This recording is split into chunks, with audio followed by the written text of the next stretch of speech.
أعوذ بالله من الشيطان الرجيم. بسم الله الرحمن الرحيم.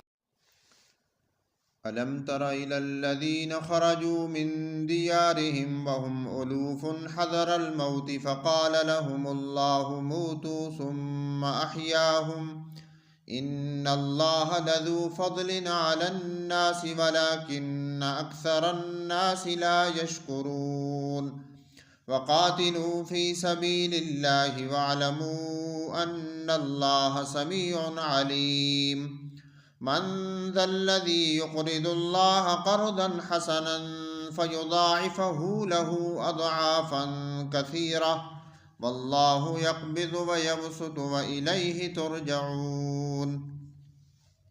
ألم تر إلى الملأ من بني إسرائيل من بعد موسى إذ قالوا لنبي له مبعث لنا ملكا نقاتل في سبيل الله قال هل عسيتم إن كتب عليكم القتال ألا تقاتلوا قالوا وما لنا ألا نقاتل في سبيل الله وقد أخرجنا من ديارنا وأبنائنا فلما كتب عليهم القتال تولوا إلا قليلا منهم والله عليم بالظالمين.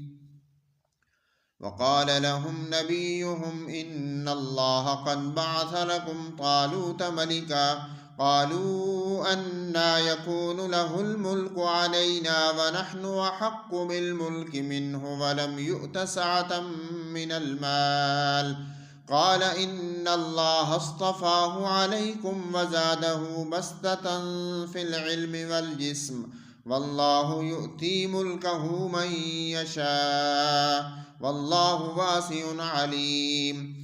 وقال لهم نبيهم إن آية ملكه أن يأتيكم التابوت فيه سكينة من ربكم وبقية مما ترك آل موسى وآل هارون تحمله الملائكة إن في ذلك لآية لكم إن كنتم مؤمنين.